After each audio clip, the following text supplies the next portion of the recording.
વિદ્યાર્થી મિત્રોને ઝાંક લકા અથવા લાકા એ અભ્યાસક્રમમાં છે અને એટલા માટે હર્ષવર્ધન ત્રિવેદીનો આ લેખ છે. હું માત્ર સમજીને તમારા સુધી પહોંચાડી રહી છું. હર્ષવર્ધન ત્રિવેદી આ પ્રકારના લેખ બુદ્ધિપ્રકાશ, પરબ, એતદ, શબ્દસૃષ્ટિ બધે જ લખે છે. તમે જો એમને મેઇલ કરશો તો એ તમને લેખ પણ મોકલશે. ઝાંક લકા અથવા લાકા, આપણે લકા કહીશું કારણ કે વધારે જાણીતું એ છે. 13 એપ્રિલ 1901ના દિવસે જન્મ અને 9 સપ્ટેમ્બર 1981માં એમનું મૃત્યુ, એટલે લગભગ ફુકોના સમકાલીન છે. સાયકો એનાલિસ્ટ અને સાયકાટ્રિસ્ટ હતા. આપણી વિચાર પરંપરામાં વચ્ચે એક તબક્કો એવો આવ્યો જ્યારે આધુનિક પાશ્ચાત્ય વિચારોનો પ્રભાવ વધારે ઝીલાયો ગુજરાતમાં, અને સંસ્કૃત પરંપરાને સમજવામાં રસ ધરાવનારાઓની સંખ્યા આંગળીના વેઢે ગણાય એટલી ઓછી થઈ ગઈ. સંરચનાવાદ અને ઉત્તર સંરચનાવાદ, સ્ટ્રક્ચરાલિઝમ અને પોસ્ટ સ્ટ્રક્ચરાલિઝમનું આ ગુજરાતી છે. સંરચનાવાદ અને ઉત્તર સંરચનાવાદ જેવા અભિગમોમાં આપણે ત્યાંના કેટલાક અભ્યાસીઓને રસ પડ્યો. સોશ્યુર જેવા ભાષા વિજ્ઞાનીઓ કે ક્લોદ લેવી સ્ત્રોસ, મિશેલ ફુકો, રોલા બાર્થ કે ઝાંક લકા જેવા ચિંતકોની ચર્ચા કરતી વખતે આપણે એ ધ્યાનમાં રાખવાનું છે કે આ લોકો ખુલ્લા મનના હતા. સારા વિચારો કોઈ પણ સ્થળ કે સમયના હોય તો એમને સ્વીકારવામાં આ ફિલસૂફોને કોઈ વાંધો નહોતો. સોશ્યુર તમને નવાઈ લાગે પણ એ સંસ્કૃતના અધ્યાપક હતા. એમણે પીએચડી પણ સંસ્કૃત વ્યાકરણ પર કર્યું હતું 1881માં. એમના વિચારોમાં સંસ્કૃત પરંપરાના વ્યાકરણનો પ્રભાવ જોઈ શકાય છે. એવો જ સંરચનાવાદી મનોવિશ્લેષક ઝાંક લકાના કિસ્સામાં પણ બન્યું હતું. સોશ્યુરના સંકેતક અને સંકેતિતનો જે વિભાવ છે એના પર ભર્તૃહરિના વાક્યપદીયના નાદ અને સ્ફોટની વિભાવનાનો પ્રભાવ જોઈ શકાય છે. ઝાંક લાકા, જો સ્પેલિંગ આવો છે JACQUES, JACQUESLACAN, ઝાંક લકા. 1901 થી 1981. મેં તમને તારીખ પણ કહી, 13 એપ્રિલ 1901 જન્મ, 9 સપ્ટેમ્બર 1981 મૃત્યુ. એ સિગમન્ડ ફ્રોઈડ પછીના સૌથી મહત્વના સાયકો એનાલિસ્ટ છે. ફ્રોઈડના વિચારોનું સોશ્યુરના ભાષા વિચારના સંદર્ભમાં અર્થઘટન એ લકાનું મહત્વનું કાર્ય છે. હું વિદ્યાર્થી મિત્રો એવું કહું કે તમારે 1, 2, 3 એવા પોઈન્ટ કરીને યાદ રાખવું પડશે, કારણ કે આ બધું એમનેમ યાદ નહીં રહે. એટલે પહેલું, એ ક્યાં જન્મ્યા, શું ભણ્યા, પછી આપણે યાદ રાખીએ કે ફ્રોઈડ પછીના સૌથી મહત્વના એ સાયકો એનાલિસ્ટ એટલે કે મનોવિશ્લેષક. ફ્રોઈડના વિચારોનું સોશ્યુરના ભાષા વિચારના સંદર્ભમાં અર્થઘટન કરવું એ ઝાંક લકાનું સૌથી મહત્વનું કાર્ય છે. ફ્રોઈડના પગલે એમની ઝકાની ચિકિત્સા શૈલી પણ એ વખતની પ્રચલિત પદ્ધતિથી અલગ હતી. અમેરિકા, ઇંગ્લેન્ડમાં એ વખતે ઈગો સાયકોલોજી પ્રચલિત હતી. લકા એનાથી વિપરીત સેલ્ફ કે ઈગોને બદલે અચેતન માનસ, અનકોન્શિયસને વધુ મહત્ત્વ આપે છે. એટલે તમારો બીજો પોઈન્ટ થાય, લકાએ અનકોન્શિયસ પર ભાર મૂક્યો. એમના મતે અચેતન માનસ એ માનવ મનનો અત્યંત મહત્ત્વનો હિસ્સો છે. એણે માનવ ચિત્તની કામગીરીને ભાષાની કામગીરી સાથે સરખાવી. The unconscious is structure like language એ લકાનું જાણીતું સૂત્ર છે. ફરી એકવાર કહું, the unconscious is structure like language. 1966માં લકાના લેખોનો સંગ્રહ બહાર પડ્યો. એ પુસ્તકનું નામ છે ECRITS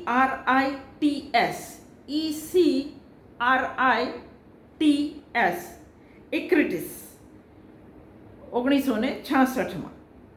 આ સંગ્રહ બહાર પડે એ પછી મનોવિશ્લેષણ, સાહિત્ય વિવેચન, નારીવાદ સહિતના અનેક ક્ષેત્રોમાં લકાના આ ગ્રંથનો પ્રભાવ પડ્યો. ઉત્તર સંરચનાવાદના ઉદયમાં દેરીદા અને ફુકોની સાથે લકાનું નામ પણ લેવાય છે. તમારા 4 પોઈન્ટ થઈ ગયા અત્યાર સુધીમાં. ફ્રોઈડ પોતાના વિચાર રજૂ કરવા માટે જીવવિજ્ઞાનનો આધાર લીધો હતો, પણ લકાએ સંરચનાત્મક ભાષા વિજ્ઞાનનો આધાર લીધો. મનોવિશ્લેષણમાં ભાષિક વળાંક લાવવા માટે લકાને જવાબદાર ગણવામાં આવે છે.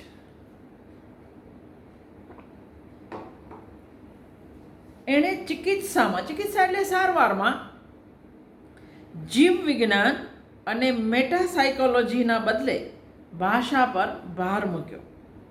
લકાનો પ્રભાવ મનોવિશ્લેષણ ઉપરાંત સાહિત્ય વિવેચન, ફિલ્મ મીમાંસા, નારી કેન્દ્રીય અભ્યાસો, સમાજશાસ્ત્રીય સિદ્ધાંત વિચાર, શિક્ષણ અને રાજકીય વિશ્લેષણ પર પણ પડ્યો છે. તમે જોજો ફુકોની આપણે કેવી રીતે રાજકીય વિશ્લેષણમાં વાત કરેલી, એવું જ અહીં પણ છે. મનોવિશ્લેષક તરીકેની કામગીરી દરમિયાન લકાને ખ્યાલ આવ્યો કે દર્દીના પ્રલાપ એટલે ગમે તે બોલવું, જીવાસ્ખલન જીભનું સ્ખલન વગેરે સાવ નિરર્થક હોતા નથી. હકીકતમાં તો દર્દી એ દ્વારા કંઈક વ્યક્ત કરતો હોય છે, પણ આ ઘટનાને સમજવી અને સમજાવવી કેવી રીતે? લકાએ જોયું કે એ વખતે એને ઉપલબ્ધ સોશ્યુરનો ભાષા વિચાર તથા ફ્રોઈડનો મનોવિશ્લેષણ શાસ્ત્ર આમાં એક હદથી વધારે ઉપયોગી થતા નહોતા. આથી લકા કહે છે કે દર્દીની જે કેફિયત હોય છે તે અભિધાર્થમાં નહીં પણ વ્યંજનાર્થમાં જવાની જરૂર છે. જો એણે સંસ્કૃત પરિભાષા વાપરી. દર્દીની જે કેફિયત છે એના અભિધાર્થમાં ન જાઓ પણ એના વ્યંગ્યાર્થમાં જાઓ. આ સંદર્ભમાં લકા ભારતીય ધ્વનિ સિદ્ધાંતનો ઉલ્લેખ કરે છે. આનંદવર્ધનના ધ્વન્યાલોક ગ્રંથ પરની અભિનવગુપ્તની લોચન ટીકાના આધારે કાંતિચંદ્ર પાંડેએ એમના કમ્પેરેટિવ એસ્થેટિક 1972માં જે ગ્રંથ કર્યો એના પહેલા ખંડમાં ધ્વનિ સિદ્ધાંતની વ્યવસ્થિત ચર્ચા કરી છે. લકાએ પાંડેના આ જ ગ્રંથમાંથી વિસ્તૃત ઉદ્ધરણ આપ્યું છે. આ વાત એણે 1953માં રોમમાં આપેલા function and field of speech and language in psychoanalysis, મનોવિશ્લેષણની અંદર વાણી અને ભાષાનું કાર્ય, આ એનું ગુજરાતી થાય, functions and field of speech and language in psychoanalysis નામના એક શકવર્તી ભાષણમાં, આ ભાષણ એણે 1953માં રોમમાં કર્યું હતું. આ ભાષણ રોમમાં કરેલું એટલે રોમ ડિસ્કોર્સ તરીકે જાણીતું બન્યું. લકાના કહેવા પ્રમાણે ભાષાકીય અર્થઘટનની મનોવિશ્લેષણાત્મક પ્રવિધિ ટેકનિકનું એક સુંદર ઉદાહરણ ધ્વન્યાલોકમાં જોવા મળે છે. જો ફ્રોઈડે કાવ્યશાસ્ત્ર રચ્યું હોત તો તે ભારતીય ધ્વનિ સિદ્ધાંતની સમાંતરે જ હોત. આનંદવર્ધન, અભિનવગુપ્ત અને લકા માને છે કે મનુષ્યની અભિજ્ઞા કે સ્વસંવેદન એ ઉચ્ચરિત શબ્દમાં નહીં, જે બોલીએ છીએ તે શબ્દમાં નહીં, પણ શબ્દો વચ્ચેના શૂન્યાવકાશમાં, મુખરતામાં નહીં પણ મૌનમાં વ્યક્ત થાય છે. અહીં પ્રથમ લકાના વિચારોની થોડી પૂર્વ ભૂમિકા આપણે જોઈ લઈએ. ફરી એકવાર આ મુદ્દો તમારા માટે બહુ મહત્વનો છે. આનંદવર્ધન, અભિનવગુપ્ત અને લકા ત્રણેય માને છે કે મનુષ્યની અભિજ્ઞા કે સ્વસંવેદન ઉચ્ચરિત શબ્દમાં નહીં, જે બોલો છો તેમાં નહીં, પણ શબ્દો વચ્ચેના શૂન્યાવકાશમાં, મુખરતામાં નહીં પણ મૌનમાં વ્યક્ત થાય છે. ઝકા, મારી એમિલ ઝકાનો જન્મ 13 એપ્રિલ 1901ના રોજ ફ્રાન્સમાં થયો હતો. આપણને નવાઈ લાગી કે બધા પેરિસમાં જ કેમ પાકે, એવું તો શું છે પેરિસમાં, એવો પ્રશ્ન થાય. એનો ઉછેર પેરિસના એક મધ્યમ વર્ગીય કેથોલિક પરિવારમાં થયો. એણે ત્યાં સારામાં સારી સ્કૂલો અને કોલેજમાં અભ્યાસ કર્યો. એની છાપ એક હોશિયાર વિદ્યાર્થીની હતી. શાળા કાળથી જ એને ફિલસૂફીના અભ્યાસમાં ઊંડો રસ પડ્યો. ખાસ કરીને સ્પિનોઝામાં એને વિશેષ રસ હતો. સ્પિનોઝા યહૂદી હતો, પણ ઈશ્વર અંગેના તેના વિચારોને કારણે એને નાત બહાર મૂકવામાં આવેલો હતો. ખ્રિસ્તીઓએ સ્પિનોઝાને નાસ્તિક કહીને એની ટીકા કરી હતી. આમ શાળા જીવનથી લકા સ્પિનોઝાનો પ્રશંસક બન્યો. શાસન વ્યવસ્થા અને સંસ્થાઓ સામે એણે જે બંડ પોકાર્યો એનો પૂર્વાભાસ સ્પિનોઝા તરફના એના આદરમાં જોવા મળે છે. શાળા છોડ્યા પછી કોલેજમાં કઈ લાઈન લેવી એવો પ્રશ્ન થયો, કેમ કે લકાને રાજકારણ અને ચિકિત્સાશાસ્ત્ર બેઉમાં સરખો રસ હતો. છેવટે એણે ચિકિત્સા ક્ષેત્રે જવાનું નક્કી કર્યું. ચિકિત્સા એટલે મેડિકલ. લકાએ ચિકિત્સા ક્ષેત્રે મનોચિકિત્સકની પદવી મેળવી, સાયકાટ્રિસ્ટની પદવી મેળવી. આમ તો એ કદાચ ચીલાચાલુ મનોચિકિત્સક જ બન્યો હોત, પણ 1930ના દાયકામાં એણે અતિ વાસ્તવવાદી ચિત્રકાર સાલ્વાડોર ડાલીનો એક લેખ વાંચ્યો અને ફ્રોઈડના લખાણો વાંચવાની પણ એણે એ વખતે શરૂઆત કરી દીધી હતી. આ બંને બાબતોનો એના વિચાર અને વ્યક્તિત્વ પર ભારે પ્રભાવ પડ્યો. અભ્યાસકાળમાં જ એને અતિ વાસ્તવવાદી સર્જકો સાથે ગરોબો બંધાઈ ગયો હતો. આંદ્રે બ્રેતો, સાલ્વાડોર ડાલી અને પાબ્લો પિકાસો એના ખાસ મિત્રો હતા. જો બધા જ માઇલસ્ટોન માણસો છે. એણે કારકિર્દીની શરૂઆત કરી ત્યાર પછી એને ફ્રાન્સના અગ્રણી મનોવિશ્લેષણ શાસ્ત્રીઓ સાથે પરિચય થયો. એમની સાથે કામ કરવાની તક મળી. 1950ના દાયકામાં લકાએ પેરિસની ફ્રોઈડન સોસાયટીમાં કામ શરૂ કર્યું. એ જમાનામાં વ્યક્તિ કરતાં સંસ્થાનું મહત્ત્વ વધારે હતું. એ જ અરસામાં ફ્રાન્સમાં અસ્તિત્વવાદની બોલબાલા હોવાના કારણે ફ્રોઈડના વિચારો એટલી હદે લોકપ્રિય બન્યા નહોતા. ફ્રોઈડે એવું કહ્યું હતું કે મુક્ત સાહચર્ય અને સપનાઓ દ્વારા અચેતન એષણાઓ વ્યક્ત થાય છે. તમારી અજાગ્રત ઈચ્છાઓ સપનાઓ દ્વારા વ્યક્ત થાય છે. એટલે એષણાઓ શબ્દો અને કલ્પનો દ્વારા પ્રગટ થાય છે. સાર્ત્રના અનુયાયીઓને આવી બધી વાતોમાં રસ નહોતો. અસ્તિત્વવાદીઓ અચેતન કે અસંપ્રજ્ઞ નહીં પણ સભાન, સંપ્રજ્ઞ, કોન્શિયસ નિર્ણયોમાં માનતા હતા. એમના મતે અચેતનની વાત જવાબદારીઓમાંથી છટકવાનો એક પ્રયાસ હતો. અચેતન એ આપણો એક એવો હિસ્સો છે જેને બીજા લોકો સમજી શકે છે પણ આપણે જાતે સમજી શકતા નથી, એવું અસ્તિત્વવાદીઓનું કહેવું હતું. લકાએ ફ્રોઈડન સોસાયટીની સાથે છેડો ફાડી પોતાની સંસ્થા શરૂ કરી. 1960ના દાયકામાં એક બાજુ મે 68ના નામે જાણીતા છાત્ર આંદોલનથી ફ્રાન્સ ગુંજી રહ્યું હતું. સરકાર સામે લોક જુવાળ વધી રહ્યો હતો. સંરચનાવાદી ચિંતક મિશેલ ફુકોના સંશયનું દર્શન પ્રખ્યાત બન્યું હતું. ઘણી ખરી વિદ્યાશાખાઓમાં સંરચનાવાદનું મોજું ફરી વળ્યું હતું. આવા સમયે લકાએ ફ્રોઈડ ભણી પુનર્ગમન, રિટર્ન ટુ ફ્રોઈડનું સૂત્ર આપ્યું. ફ્રોઈડના વિચારોનું નવેસરથી અર્થઘટન કરી એણે સંરચનાવાદને એક નવું પરિમાણ આપ્યું.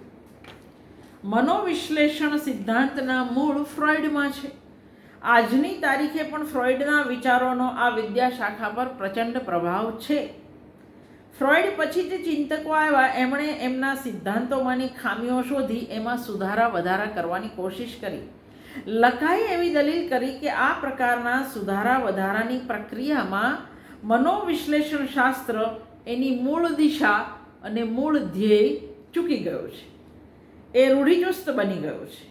એણે કહ્યું કે ફ્રોઈડ વિશે જે કંઈ લખાયું છે તે આપણે વાંચીએ છીએ તે ઠીક છે, પણ ખરી જરૂર એની મૂળ રચનાઓને ગંભીરતાથી વાંચી એનું યોગ્ય આકલન કરવાની જરૂર છે. એટલે લકાએ ફ્રોઈડને ફરીથી વાંચવાનો શરૂ કર્યો. લકાએ 2.5 દાયકા જેટલો સમય ફ્રોઈડની રચનાઓના સઘન અભ્યાસ પાછળ વિતાયો. એના વિચારોને બરાબર સમજવામાં ગાળ્યા અને પછી એણે મનોવિશ્લેષણ સિદ્ધાંતમાં એક નવો પ્રાણ ફૂંક્યો. બધા માત્ર ફ્રોઈડના સુધારા વધારા કરતા હતા. આણે પહેલાં ફ્રોઈડને સમજો. Return to Freud. ફ્રોઈડના ધ ઇન્ટરપ્રિટેશન ઓફ ડ્રીમ, જે 1900ની સાલમાં પ્રકાશિત થયેલું, ના પ્રકાશન સાથે મનોવિશ્લેષણ એક અલગ વિદ્યાશાખા તરીકે અસ્તિત્વમાં આવ્યું. ફ્રોઈડ સાહિત્યકારોમાં પણ એટલા જ પ્રતિષ્ઠિત બન્યા. ફ્રોઈડનો પ્રભાવ અમેરિકા, ઇંગ્લેન્ડ બધા સ્થળોએ હતો, પણ ફ્રાન્સમાં ફ્રોઈડની નોંધ લેવાઈ નહોતી.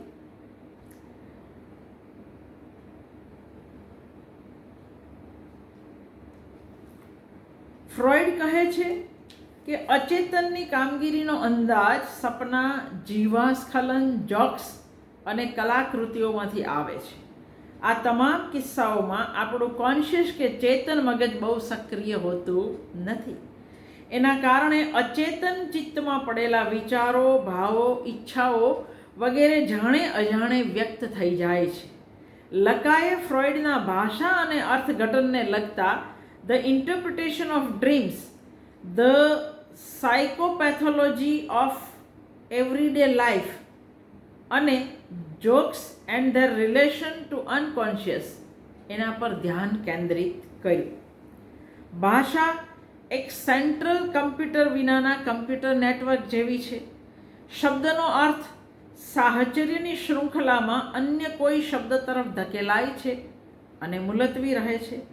આમ ધકેલાવાની કે મુલતવી રહેવાની ક્રિયા શબ્દોના નિશ્ચિત અર્થના અભાવનો નિર્દેશ કરે છે. લકા કહે છે આ અભાવને કારણે સમજાશે કે વ્યક્તિ પોતાનામાં કોઈ વસ્તુના અભાવનો અનુભવ કરે ત્યારે એને કેવી લાગણી થાય. એમાંથી જ ફ્રોઈડ કહે છે તેવી એછણાઓ જન્મે છે.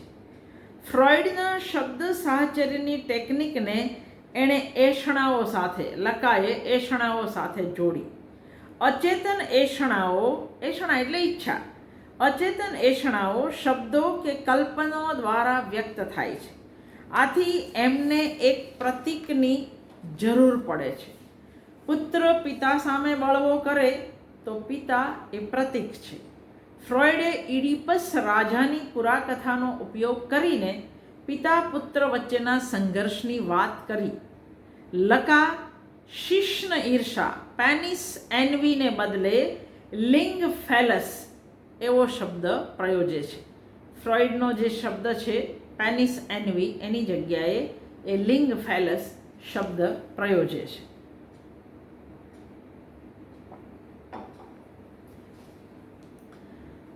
માનસિક રીતે સ્વસ્થ વ્યક્તિ આ પ્રતીકોની વ્યવસ્થામાં ઉછરે છે અને તેનું ઘડતર થાય છે.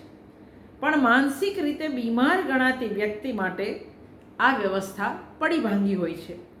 ભાષા જ્યારે સાથ છોડી દે ત્યારે માણસ અવાચક અને હતાશ બની જાય છે. મનોવિશ્લેષકો આવા હતાશ માણસને ભાષાનું વિશ્વ ફરીથી ઉપલબ્ધ બનાવી એને સ્વસ્થ બનાવે છે. ફ્રોઈડના ઈગો, ઈડ અને સુપર ઈગોના ખ્યાલોનું લકા નવેસરથી અર્થઘટન કરે છે. તમે તમારા પોઈન્ટ આના પરથી પણ બનાવી શકો કે લકા શું શું કરે છે. બધું જ યાદ રહેશે એવું હું નથી કહેતી, પણ તમે તમારા મુદ્દા આના આધારે કરતા જાઓ કે ફ્રોઈડના ઈગો, ઈડ અને સુપર ઈગોના ખ્યાલનું લકા નવેસરથી અર્થઘટન કરે છે. લકાના આ વિચારો એ વખતના ફ્રેન્ચ વિદ્યાર્થીઓમાં અત્યંત લોકપ્રિય નીવડ્યા. એના લેખોનું પુસ્તક એક્રિટિસ, ECRITS, ઇક્રિટ્સ અને ફુકોનું ઓર્ડર ઓફ થિંગ્સ એ સમયે બેસ્ટ સેલર બન્યા. મનોવિશ્લેષકોનો મહત્વનો પ્રશ્ન એ હતો કે અચેતન ચિત્ત ભાષાથી મુક્ત થાય છે. જે ભાષાથી પર છે એની ચર્ચા કેવી રીતે કરવી? લકાએ આ કોયડો ઉકેલવાનું બીડું ઝડપ્યું. ફ્રોઈડના અચેતન ચિત્ત અંગેના વિચારો અને ભાષાના નિયમો વચ્ચેના સંબંધ અંગેના એના વિચારો વધુ સ્પષ્ટ બન્યા. લકા પર ફિલસૂફી, માનવશાસ્ત્ર અને ભાષા વિજ્ઞાનનો પ્રભાવ હતો. એમાં ફ્રોઈડ, માનવશાસ્ત્રી ક્લોદ લેવી સ્ટ્રોસ અને ભાષા વિજ્ઞાની સોશ્યુર મુખ્ય હતા. લેવી સ્ટ્રોસે સમાજની અસંપ્રજ્ઞ સંરચના સમજવા માટે ભાષાના અભ્યાસ પર ભાર મૂક્યો હતો. 1953ના સપ્ટેમ્બરમાં લકાએ એનું પ્રખ્યાત પ્રવચન રોમમાં રજૂ કર્યું. મૂળ તો તે પેરિસની મનોવિશ્લેષક મંડળના પ્રમુખ તરીકેનો તેનો મંડળની વાર્ષિક સભામાંનો સૈદ્ધાંતિક અહેવાલ હતો. લકાએ આ અહેવાલમાં કેટલાક મહત્વના વિચાર રજૂ કર્યા. 1953ના અહેવાલો સાથે તેના વિચારોમાં પરિવર્તન જોઈ શકાય છે અને એક નવો તબક્કો પણ શરૂ થાય છે. એણે ભાષા પર ભાર મૂક્યો. આ પ્રવચનમાં એણે એવી દલીલ કરી કે એ જમાનાનું મનોવિશ્લેષણ થોડું આડું ફંટાઈ ગયેલું હતું. મનોવિશ્લેષણમાં ભાષા અને વાણીની ભૂમિકા પર લકાએ ભાર મૂક્યો. એણે કહ્યું કે એક મનોવિશ્લેષક માટે આ મહત્વનો મુદ્દો છે. ફ્રોઈડની કૃતિઓ મૂળભૂતપણે વાણી અને ભાષા પર ભાર મૂકે છે. લકા મનોવિશ્લેષણને એક વિજ્ઞાનનો દરજ્જો આપવા માંગતા હતા. આ માટે એમણે સોશ્યુરના ભાષા વિચાર અને લેવી સ્ટ્રોસના પુસ્તક એલિમેન્ટરી સ્ટ્રક્ચર ઓફ કિનશિપનો ઉપયોગ કર્યો. લેવી સ્ટ્રોસે કહ્યું હતું કે સગોત્ર સંબંધ કે ઇન્સેસ્ટનો નિષેધ સાર્વત્રિક છે. એક જ કુળમાં લગ્ન, એક જ ગોત્રમાં લગ્ન, બધે જ એનો વિરોધ છે. તે પ્રકૃતિ અને સંસ્કૃતિ વચ્ચેની ભેદરેખા તરીકે કામ કરે છે. આ નિષેધ પોતાના ગોત્ર કે કુટુંબ બહાર લગ્ન કરવાની હિમાયત કરે છે. આ દ્વારા સમાજો અને જૂથો વચ્ચે વિનિમયની પ્રથાનો પાયો નખાય છે. આ લેવી સ્ટ્રોસે કહેલું છે. વ્યક્તિ માટે અમુક સ્ત્રીઓ માતા, બહેનો અને પુત્રીઓ છે. એમની સાથે લગ્ન કે જાતીય સંબંધનો નિષેધ છે, જ્યારે અન્ય જૂથ કે સમૂહની સ્ત્રીઓ સાથે લગ્ન કરવાની છૂટ છે. નિષેધ અને સ્વીકૃત, ફોરબિડન અને પરમિટેડનું આ વિભાજન ભાષાના કારણે શક્ય બને છે. ભાષાના કારણે જ અમુક સ્ત્રી માતા, બહેન કે પુત્રી છે, તો અમુક પત્ની કે પ્રેયસી છે. આ વિભાજન કોણ નક્કી કરે છે? પિતા, ફાધર. પિતા પોતાના પુત્રને આ નિષેધની જાણકારી આપે છે. ધ એલિમેન્ટરી સ્ટ્રક્ચર ઓફ કિનશિપ, જે લેવી સ્ટ્રોસનું 1949માં બહાર પડેલું પુસ્તક છે, એમાં લેવી સ્ટ્રોસે આદિમ સમાજોની લગ્ન અને લોહીના સંબંધો કિનશિપનું વિશ્લેષણ કર્યું. એને ખ્યાલ આવ્યો કે આ લગ્ન સંબંધોમાં જે તે સમાજની પાયાની અંતર્નિહિત સંરચના જોવા મળે છે. આ એક પાયાની સંરચના છે અને તેના આધારે જ બીજા સામાજિક સંબંધો, સ્ત્રીઓની આપલે, બેટી વ્યવહાર થાય છે. અહીંયા સ્ત્રી એક સંકેત કે પ્રતીક બની જાય છે, જે એક પ્રતીક વિનિમયની વ્યવસ્થામાં કામ કરે છે, તેનો હિસ્સો બને છે. ભાષાની જેમ આ વ્યવસ્થાનું પણ પોતાનું એક વ્યાકરણ અને એક નિયમાવલી હોય છે, જે સમાજના સભ્યોના ચિત્તમાં અસંપ્રજ્ઞપણે અંકિત થઈ ગઈ હોય છે. લોકોના સામાજિક દરજ્જા અને તેમના સંબંધોનું નિયમન એક અચેતન સંરચના કરે છે, જેનાથી લોકો પોતે સભાન હોતા નથી. આમ એક અચેતન સંરચના લકાનો સામાજિક દરજ્જો નિર્ધારિત કરે છે. લેવી સ્ટ્રોસના વિચારોમાંથી લકાને બે વાત મહત્વની લાગી. એક, સામાજિક સંબંધોમાં એક પ્રાથમિક અચેતન સંરચના નિહિત હોય છે. આની સાથે પરણાય, આની સાથે નહીં, એ મૂળભૂત રીતે હોય છે. અને બે, જૂથો એકબીજા સાથે લગ્ન સંબંધ માટે વાસ્તવિક સ્ત્રી પુરુષોની આપલે નથી કરતા, પણ એક પ્રતિકાત્મક વિનિમયની પ્રક્રિયાનો ભાગ હોય છે. લેવી સ્ટ્રોસના વિચાર પરથી લકાએ એક વિચાર તાર્યો કે પ્રતિકાત્મક કાર્ય, સિમ્બોલિક ફંક્શન જ માનવ વ્યવહારનું નિયામક પરિબળ છે. લકાએ કયો નિયમ તાર્યો? સિમ્બોલિક ફંક્શન જ માનવ વ્યવહારનું નિયામક પરિબળ છે. લકાએ મનોવિશ્લેષણને વિજ્ઞાનનો દરજ્જો આપવા માટે લેવી સ્ત્રોસના વિચારોની જેમ સોશ્યુરના ભાષા વિચારની મદદ લીધી. અચેતન ચિત્તને એણે અભ્યાસનો વિષય બનાવ્યો. આ અભ્યાસ માટે પદ્ધતિ ઘડવા માટે એણે ભાષા વિજ્ઞાન તરફ મીટ માંડી. સોશ્યુરના ભાષા વિચારે લેવી સ્ત્રોસને એક મોડલ પૂરું પાડ્યું અને લેવી સ્ત્રોસે લકાના પ્રતિકાત્મક વ્યવસ્થા સિમ્બોલિક ઓર્ડરના ખ્યાલને એક આધાર પૂરો પાડ્યો. તો સોશ્યુર, લેવી સ્ત્રોસ અને લકા એકબીજા પાસેથી લેતા જાય.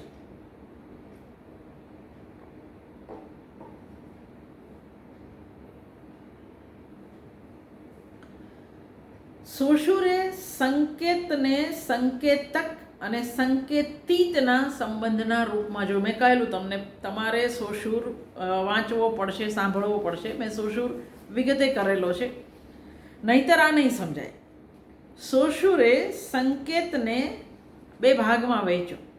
સંકેતક સંકેતિતના સંબંધના રૂપમાં જોયો. સંકેત એ સંકેતક અને સંકેતિત એમ બે પાસા ધરાવતું સંશ્લિષ્ટ સાર્થક એકમ છે. સોશ્યુર સંકેતક સંકેતિતને સંકેતના બે સ્તર કે બે ખંડમાં નથી જોતા, પણ એક જ પદાર્થના બે પાસાના રૂપમાં જુએ છે.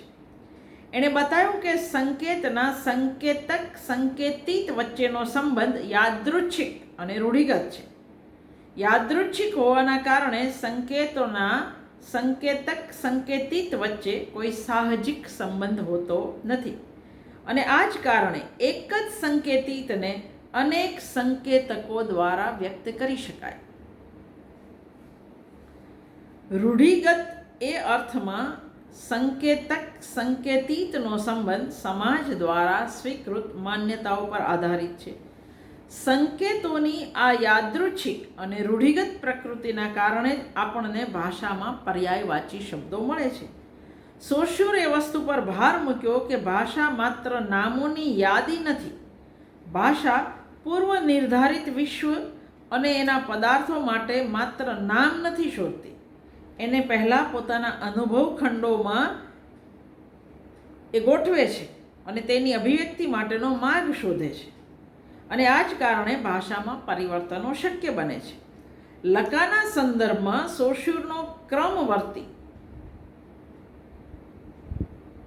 અને ગણવર્તી સંબંધોનો ખ્યાલ પણ મહત્વનો છે.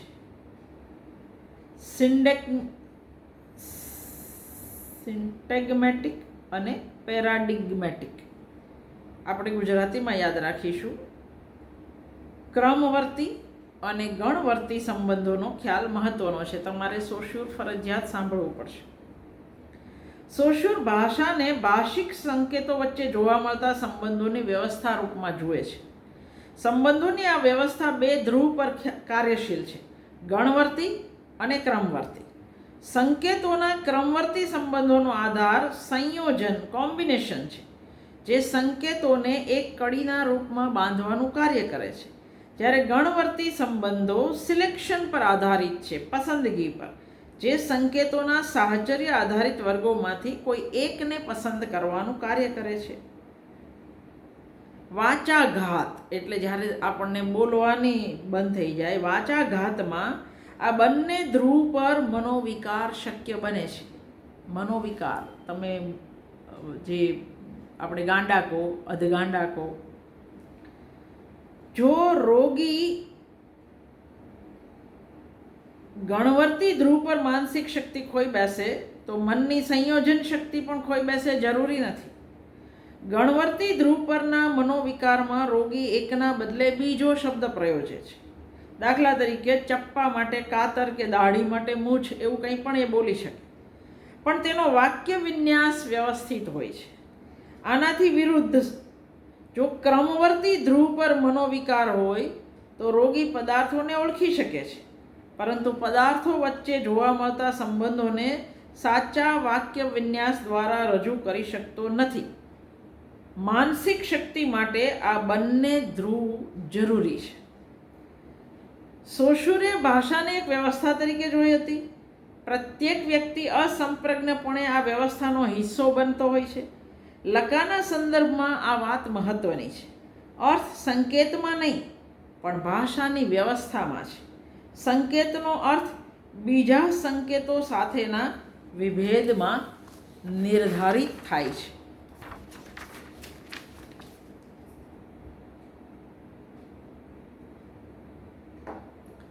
એક ભાષક તરીકે આપણે ભાષામાં જ જન્મીએ છીએ. ભાષા વાસ્તવનું પ્રતિબિંબ નથી પાડતી. વ્યક્તિના પોતાના અનુભવો તેની પોતાની ભાષા વ્યવસ્થાના માળખાના આધારે નિર્ધારિત થાય છે. ભાષા અનુભવના ઘડતરમાં મહત્વની ભૂમિકા ભજવે છે. લકા નોંધે છે કે ફ્રોઈડનું સ્વપ્ન વિશ્લેષણ કે દર્દીઓએ અસંપ્રજ્ઞપણે પ્રયોજેલા પ્રતીકોનું વિશ્લેષણ શબ્દ રમતો, શ્લેષ, સાહચર્યો વગેરે પર આધારિત હોય છે. આમ આ બધું મુખ્યત્વે શાબ્દિક અથવા ભાષિક હોય છે. અચેતનની રચના ભાષાની રચના જેવી જ હોય છે. સંકેતક એટલે શબ્દ અને સંકેતિત એટલે અર્થ ભેગા મળીને સંકેત રચાય છે. એણે કહ્યું કે અર્થ વિભેદોમાંથી નિષ્પન્ન થાય છે. લકાએ અહીં માત્ર સંકેતકો વચ્ચેના સંબંધો પર ધ્યાન કેન્દ્રિત કર્યું. એષણાઓ, ઈચ્છાઓ, કલ્પનો વગેરે અચેતન મનની સામગ્રી એ સંકેતકો છે. એમની અભિવ્યક્તિ પણ ભાષા દ્વારા થાય છે. આ સંકેતકોની એક શૃંખલા ચેઇન રચાય છે. એક સંકેત બીજા સંકેતથી અલગ પડે છે, માટે તેનો અર્થ હોય છે. સોશૂરથી વિપરીતપણે લકા કહે છે કે સંકેતક હોય છે, સંકેતિત નથી હોતું. એટલે કે શબ્દ હોય છે પણ તેનો અર્થ નથી હોતો. જો કોઈ અર્થ થતો હોત તો જે તે સંકેતક સ્થિર હોત અને સંકેતક અને સંકેતિત વચ્ચે અર્થ નિષ્પત્તિનો સંબંધ હોત. આ સંબંધમાંથી એક ચોક્કસ અર્થ નિષ્પન્ન થયો હોત. સોશૂર અઘરું લાગતું હશે કદાચ, 2 વાર સાંભળશો તો સમજાશે. મેં 2 વાર વાંચ્યું તો મને આ સમજાય છે. સોશૂર સંકેતક સંકેતિતના સંબંધને કાગળની 2 બાજુ તરીકે વર્ણવે છે.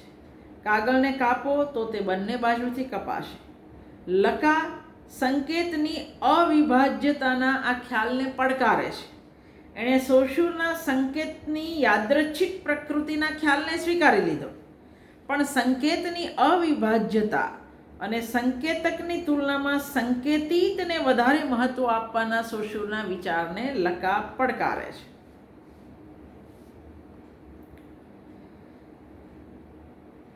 The agency of the latter in the unconscious or reason since Freud 1977માં લખાયેલા લેખમાં The agency of the latter in the unconscious or reason since Freud લકા સોશૂરના વૃક્ષના ચિત્ર દ્વારા સંકેતની ભૂમિકા વર્ણનના બદલે એક નવું ઉદાહરણ આપે છે. એ આવું ઉદાહરણ છે. નાનકડા ભાઈ બહેન ટ્રેનના ડબ્બામાં સામસામેના પાટિયા પર બારી પાસે બેઠા છે. ટ્રેન પ્લેટફોર્મ પર ઊભી રહે છે. સામે જ બાથરૂમ છે. એક બાજુ સ્ત્રી, બીજી બાજુ પુરુષ છે. ભાઈ કહે છે, જો આપણે સ્ત્રી સામે ઊભા છીએ. બેન કહે છે, જાજા ડોબા, આપણે પુરુષ સામે ઊભા છીએ. લકા કહે છે, સંકેતક સંકેતિતમાં જે રીતે પ્રવેશે છે એનું આ ઉદાહરણ છે. બાથરૂમના દરવાજા એક સરખા છે. માત્ર બારણા પરના સ્ત્રી પુરુષના ચિત્રો કે શબ્દો દ્વારા જ પ્રવાસીને ખ્યાલ આવશે કે કયો બાથરૂમ કોના માટે છે. આમ સંકેતિક નહીં પણ સંકેતક વધારે મહત્વનો છે. તમે એક આખા પહેલાંને આ રીતે યાદ રાખી શકો કે સોશૂરના સંકેતક અને સંકેતિતના સંબંધને લકા સ્વીકારે છે, પણ એની દ્રષ્ટિએ સંકેતિત નહીં પણ સંકેતક વધારે મહત્વનો છે. લકા પ્રમાણે સંકેતિતની તુલનામાં સંકેતક વધુ મહત્વનો છે અને અગ્રતાક્રમ ધરાવે છે. બંને વચ્ચેની રેખા સંકેતની અવિભાજ્યતા નહીં પણ તેના વિભાજનનો નિર્દેશ કરે છે. સોશૂર બેઉને અવિભાજ્ય માને છે, લકા બેઉને વિભાજિત કરી શકાય એવું માને છે.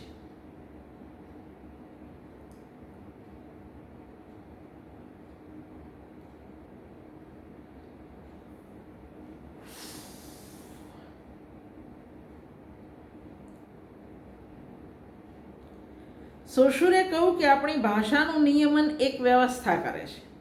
લકાએ કહ્યું આ વ્યવસ્થા એ જ અનકોન્શિયસ, અચેતન ભાષા દ્વારા નિર્મિત થાય છે અને તેનું નિયમન ભાષાના નિયમો વડે થાય છે. યાદ રાખો, સોશુરે કહ્યું આપણી ભાષાનું નિયમન એક વ્યવસ્થા કરે છે. લકાએ કહ્યું એ વ્યવસ્થા એ જ અનકોન્શિયસ, અચેતન ભાષા દ્વારા નિર્મિત થાય છે અને તેનું નિયમન ભાષાના નિયમો વડે જ થાય છે.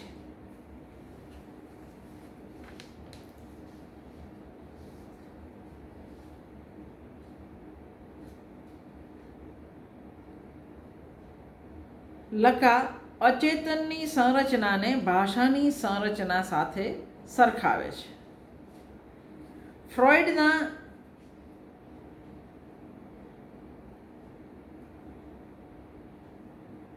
ફ્રોઈડ અને યાકોબસન, જેને ઘનીકરણ અને વિસ્થાપન તથા રૂપક અને અજહલક્ષણાના વિભાવો વચ્ચે જે સામ્ય જુએ છે, રૂપક એ દમિત એષણાઓનું લક્ષણ છે.